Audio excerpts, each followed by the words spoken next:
Bienvenue dans la chaîne Mathématiques Sciences. Aujourd'hui, je vais présenter et expliquer une nouvelle vidéo, qui est une vidéo donc sur le thème numéro 1, design, innovation et créativité, et plus précisément une vidéo donc en technologie dans laquelle nous allons voir comment on peut concevoir un objet technique. Alors là, ici donc, que vous disiez concevoir un objet technique ou une solution technique, ça revient au même puisque en fait on conçoit, quel que soit donc le terme employé, on conçoit toujours la même chose, c'est-à-dire donc un objet, donc quelque chose qui va pouvoir répondre en fait à un problème. Ok, voilà. Donc là, pour concevoir donc un objet technique, déjà il faut avoir défini au préalable le besoin et les contraintes auxquelles vont devoir répondre l'objet technique en question. Alors donc là ici je vais prendre un exemple. Donc l'exemple que j'ai pris c'est le pont. Ok, bien sûr on aurait pu en prendre tout plein d'autres. Bon, moi vu que j'aime bien les ponts, vu que c'est mon exemple préféré, c'est bien pour ça que j'ai pris cet exemple là. Bon, un pont, tout simplement, déjà à qui ça sert? Ça sert aux automobilistes qui doivent passer un obstacle, ok? Et justement, ça va agir sur quoi? Sur le fait qu'ils puissent passer un obstacle, ok? Donc l'obstacle, soyons clairs, qu'est-ce que c'est? C'est tout simplement, ça peut être un écosystème, ça peut être une voie ferrée, ça peut être également un cours d'eau, ça peut être un désert ou bien tout plein d'autres choses, ok? Vraiment, ça peut être en tout cas un obstacle. Donc ça peut être tout plein de choses.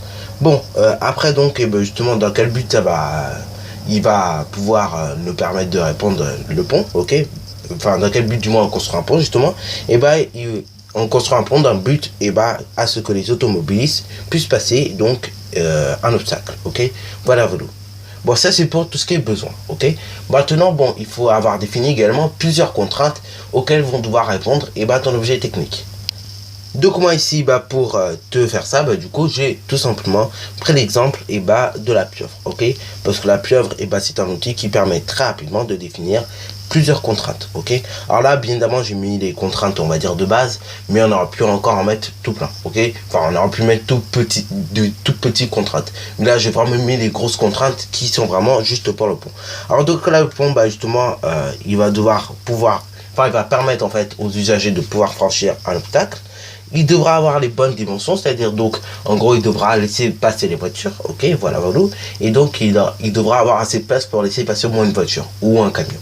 Ensuite, un pont il doit être solide, ok, c'est-à-dire si par exemple il y a 10 camions de 30 tonnes qui arrivent sur le pont, il faut qu'ils puissent supporter ces 10 tonnes de camions, ok. Mine de rien, il faut que ça soit sécurisé, c'est-à-dire donc par exemple l'hiver, il faudra pas qu'il gèle pour que ça y est le pont soit très dangereux, il faut vraiment que ça soit sécurisé. Donc là par exemple on peut installer tout plein de trucs, par exemple sur les côtés on peut installer des lignes de sécurité, ok. On peut installer également des petits grillages, je ne sais pas si vous savez, mais sur la route il y a toujours des petits grillages de sécurité, donc là on peut en installer également. Là c'est rare, mais on peut installer également au centre donc des espèces de du coup on peut installer comme sur le viaduc de Millau des haubans, ok. Donc c'est à dire donc en gros des gros câbles, mais juste au centre, ok, pour que justement les voitures ne puissent pas dévier, ok. Voilà. Ensuite, il faut que mine de rien ce pont puisse résister aux intempéries. Donc là un peu la même chose que je disais tout à l'heure, pareil, il suffit pas qu'il se mette à pleuvoir ou qu'il se mette à neiger pour que le pont soit ultra dangereux, ok. Donc là il faut que mine de rien le pont puisse résister aux intempéries, ok. Voilà. Bon, également il faut que sur le pont il y ait des bornes, ok, parce que souvent sur les ponts on peut un jour se retrouver bloqué, et donc il faudrait qu'il y ait des bornes, ok, des bornes d'appel, ok. Voilà. Alors là donc ça c'est toutes les contraintes que j'ai définies pour mon pont. Voilà. On peut en définir plus ou moins, mais voilà. Moi pour mon pont que je veux construire, on pourra en définir tout ça comme contrainte, ok. Bon, ça donc c'est les contraintes auxquelles devront répondre la solution technique. Et donc justement, si ta solution technique ne répond pas à toutes les contraintes que tu as définies, du coup c'est mort, ok. Tu peux pas réaliser cette solution technique. Enfin ta solution technique du coup elle ne respecte plus en fait la contrainte demandée. Bon, une fois que nous avons tout simplement défini le besoin et les contraintes auxquelles devront répondre l'objet, il faut décrire son fonctionnement. Alors là, dans le cas du pont, malheureusement, je n'ai pas vraiment pu le faire, puisque un pont, globalement, mis à part laisser passer les automobilistes, et bah il fait pas grand chose, hein. Voilà, donc du coup j'ai pas pu trouver des idées au niveau du pont. Mais bon, voilà, par exemple, si vous prenez le cas du téléphone, le téléphone ça a d'autres fonctions, et bah là vous pouvez décrire son fonctionnement, c'est-à-dire un téléphone, et bah en gros dès que vous envoyez un message, automatiquement il émet une petite vibration, ok, et dès que vous recevez un message, il émet un gros signal sonore, ok. Voilà. Donc ça ça peut être une manière de rédiger donc le fonctionnement, enfin de décrire plus ou moins le fonctionnement donc de l'objet. Là, un conseil également à cette étape là, c'est de rédiger justement plusieurs phrases, ok, parce que là c'est à ce moment là qu'on comprend plus ou moins qu'est-ce que vous allez faire comme solution. Bon, ensuite, troisième étape précisément, il faut représenter la solution technique. Alors là, plusieurs solutions également pour représenter une solution technique. Soit, vous aimez bien tout ce que schéma et tout, donc vous êtes un peu comme moi, vous le faites à la main, donc vous faites des schémas, voilà. Le schéma, pareil, n'oubliez pas d'y mettre des légendes, parce que le prof n'est pas censé savoir qu'est-ce que ça veut dire, toutes les légendes que vous mettez, ok. Voilà. Par exemple, si je prends ça, il ne doit pas savoir que c'est le bord du pont.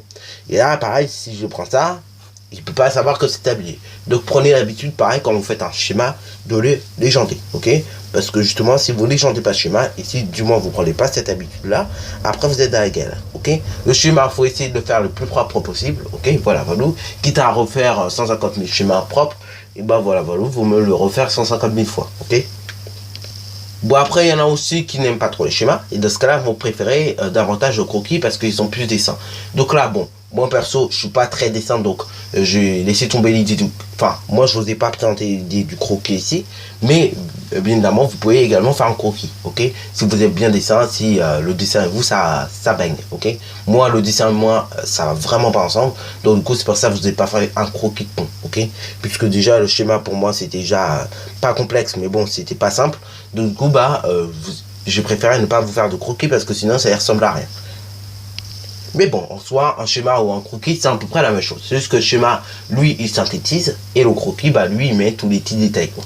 Donc c'est pour ça, moi, je préfère largement le schéma plutôt que le croquis. Parce que le croquis, il y a trop de choses à mettre, ok. C'est même ultra compliqué à faire, pour moi, en tout cas. Je ne suis pas très bon en dessin. Bon, après, donc, vous pouvez également utiliser des logiciels de 3 dimensions.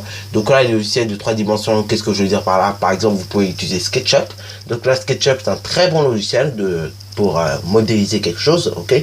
Puisque, en fait, il va tout simplement vous demander de faire des solides, en fait. Et donc, en réalisant votre solide, après, vous pouvez avoir une idée de qu'est-ce qui va être fait, ok. Pareil, nous, donc là, je m'écarte un petit peu de mon exemple, mais si on avait à reprendre l'exemple des tours, qu'on devait réaliser, donc l'année dernière, donc là, je retourne un petit peu sur l'exemple de la dernière vidéo. Si, on devait avoir réalisé une tour, et du coup, là, franchement, SketchUp, il est très utile, puisque après, il permet, en fait, d'assembler plusieurs solides, ok. Et donc, c'est pratique, et on voit un petit peu qu'est-ce qu'on fait, en fait, ok. Voilà. Alors là, pareil, SketchUp, il faut être habitué à l'utiliser, parce que si vous n'êtes pas habitué à l'utiliser, vous aurez forcément du mal à le faire, ok, à utiliser donc ces logiciels de 3 dimensions. Bon, on peut utiliser SketchUp. Après, bon, si c'est une maison ou un habitat, on peut utiliser éventuellement Sweet Home pour savoir qu'est-ce qu'on va mettre dans l'habitat et tout, ok, pour modéliser du moins qu'est-ce qui va se passer. Et après, bon, on peut utiliser encore tout plein d'autres logiciels, ok. Après, éventuellement, on peut utiliser GeoGebra. Le problème de GeoGebra qu'il y a, c'est que quand ça s'appelle, c'est pas comme Sweet Home où c'est bien dynamique. Donc du coup, c'est pour ça que je préfère quand même Sweet Home par rapport à GeoGebra, même si bon, GeoGebra en soi, c'est un très bon logiciel de géométrie. Bon, voilà. Donc du coup, c'est déjà la fin de cette vidéo. Si tu as bien aimé, n'hésite surtout pas à liker, à commenter, et bonne réussite à toi en mathématiques et en sciences.